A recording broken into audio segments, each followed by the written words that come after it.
papa na papa na biso. Donc ce qui te lobby oyo ba papa batikaki dans tous les plans. Dans tous les plans. Ce qui te lobby to étudier yango. Mutuna ezali est-ce que biso tozali kosala oyo ba papa batikaki dans tous les plans. Est-ce que tozali kosala oyo ba papa batikaki dans tous les plans ou bien tozali kosala yango te. Wana ezali mutuna ya liboso.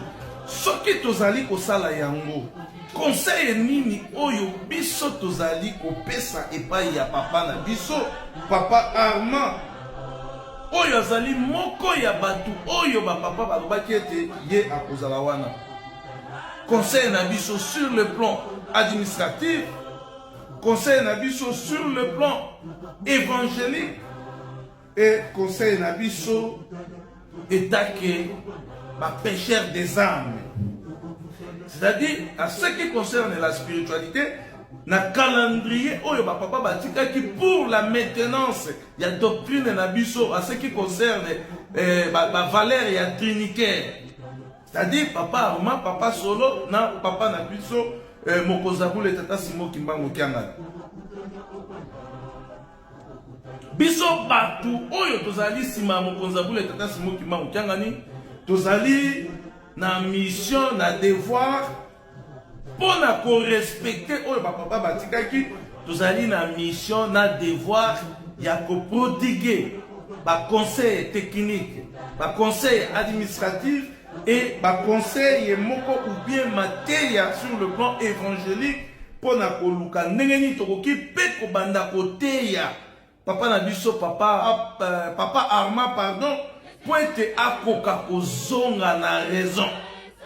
Akoka kozonga na raison pour na respect ya makambo oyo ba papa basalaki nini ba papa batikaki.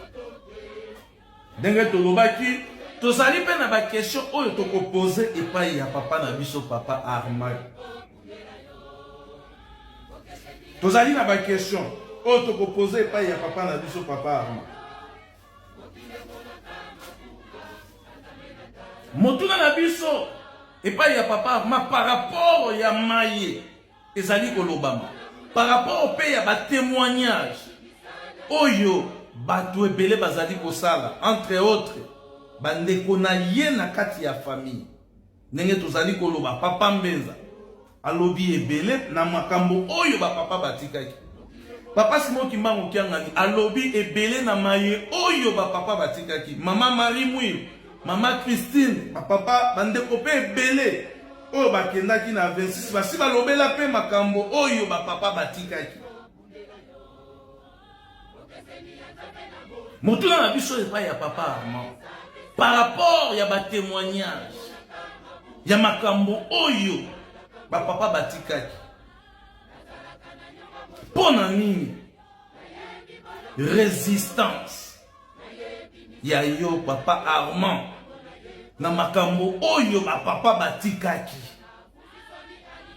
Soki réellement papa batikaki bato misato et que yo pe ozali na kati ya batu oyo ba papa batikaki, pourquoi résistance ya ko exécuter oyo ba papa batikaki? Pourquoi cette résistance? Pourquoi ya résistance ya ndenge wana? Ndenge papa Simon Kimbango alobaki ba papa bakotisaki yo na mozole. Soki réellement ba papa bakotisaki yo na mozole, papa na biso papa Armand, pourquoi maye ba papa ba yebisaki yo ou bien maye papa Fumambanza a yebisaki yo? Pourquoi ozali ko résister? Ozali ko boya kosala yango?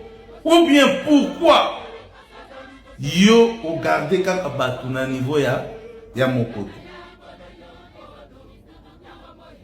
C'est-à-dire papa Fumambanza a continué na mozole.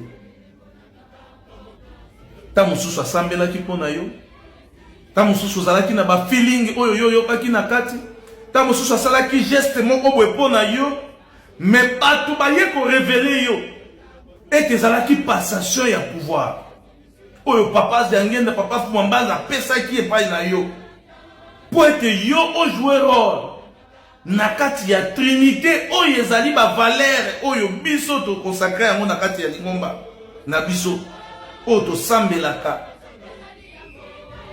le Dieu trinitaire. Mais conscience na yo soki oyebi ete événement to acte wana elekaki entre yo na papa Fumambanza na kati ya mozole motuna ezongi lisusu.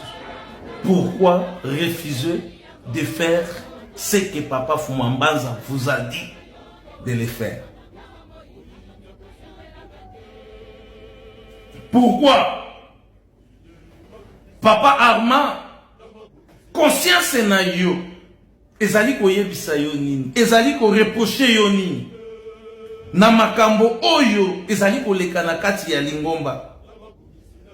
Soki réellement papa Fumambanza yebisaki yo makambo, soki réellement papa Fumambanza atikaki yo na kati ya processus ou bien na kati ya formule ya trinité oyo biso toza nango na kati ya lingomba, pourquoi ba raison nini oyo esali ete yo okanga motema, ba raison nini oyo esali ete yo ozala écarté na processus oyo?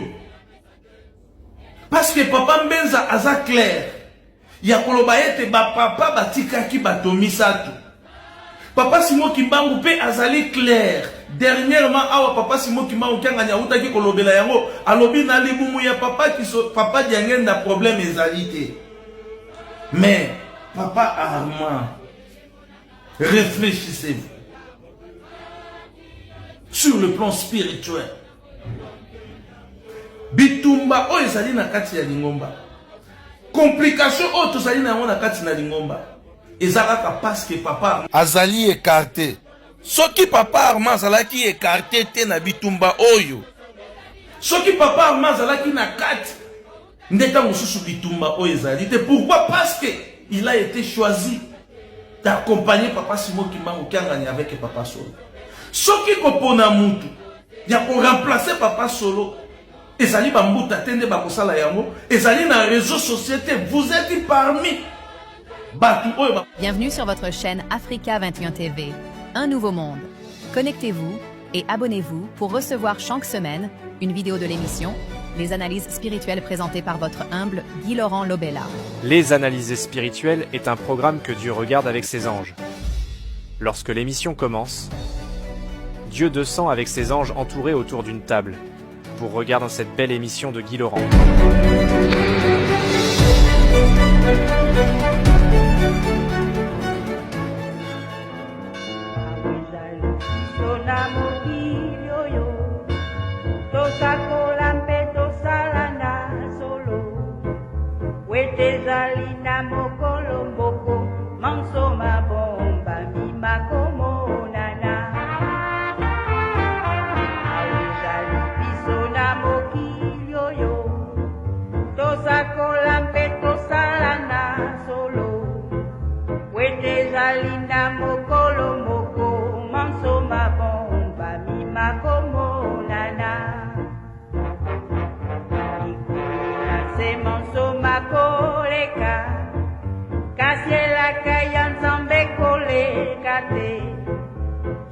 Salema mokili monso sola ya solo buka so point zambe nanse monso makoleka kasela kayon zambe koleka te inwe salema mokili